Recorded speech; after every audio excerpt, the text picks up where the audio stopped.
বিরিয়ানিটা খেলে বোঝা যায় না যে এর মধ্যে কোনো মাংস নাই। পাকা কাঁঠাল অনেক নষ্ট হয়ে যায় বা অনেকেই পাকা কাঁঠালটা খেতে চায় না।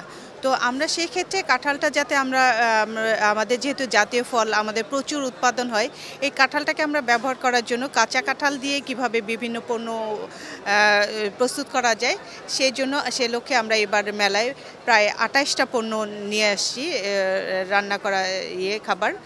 যে খাবারগুলো বাচ্চারা তো অবশ্যই পছন্দ করবে এবং বড়রাও পছন্দ করবে।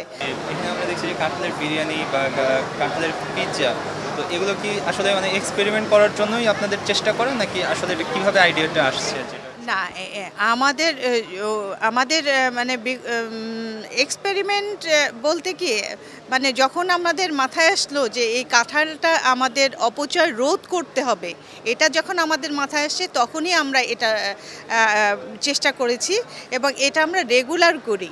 এবং এমনকি আমরা বাসায়ও এই যে পিৎজাটা আজকে আমি করেছি, আমার বাসায়ও একটা রেখে আসছি। বাচ্চারা কিন্তু অনেক পছন্দ করে, ওখানে একটু চিজ বেশি করে দিলাম, অনেক পছন্দ করে খায়। আর বিরিয়ানিটা খেলে বোঝা যায় না যে এর মধ্যে কোনো মাংস নাই। সবগুলোই কাঁচা কাঁঠাল দিয়ে করা। হ্যাঁ, যেই জায়গাটায় মাংস ইউজ করব ওই জায়গাটায় মাংস ইউজ না করে কাঁচা কাঁঠাল ব্যবহার করছি। ব্যতিক্রম আমি তো বলবো সবগুলোই ব্যতিক্রম। মানে যেমন এই যে কাঠি কাবাবটা আমরা করি সাধারণত চিকেন দিয়েই করি, বাচ্চারা পছন্দ করে। এটা কাঁচা কাঁঠাল দিয়ে করা।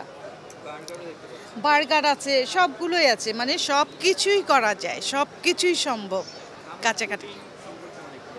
আমের পুডিংটা আসলে দেখেন দেখতেই সুন্দর লাগছে। আমের পুডিংটা অনেকেই আমটা খেতে চায় না। বিশেষ করে একটু আগেই একজন দর্শনার্থী আসছিল, উনি বলছে যে আমার মেয়ে আম খায় না, কাঁঠাল খায় না, কি করব। তখন ওনাকে বললাম যে এরকম একটা পুডিং বানিয়ে দেন, দেখেন খাই কি না। আর আমাদের জুসের কথা বললাম, এই জুস বানায় দেন, দেখেন সে খায় কি না। বললো যে অনেক ভালো একটা আইডিয়া দিয়েছেন। এই জিনিসটাই আমরা বোঝাতে চাচ্ছি।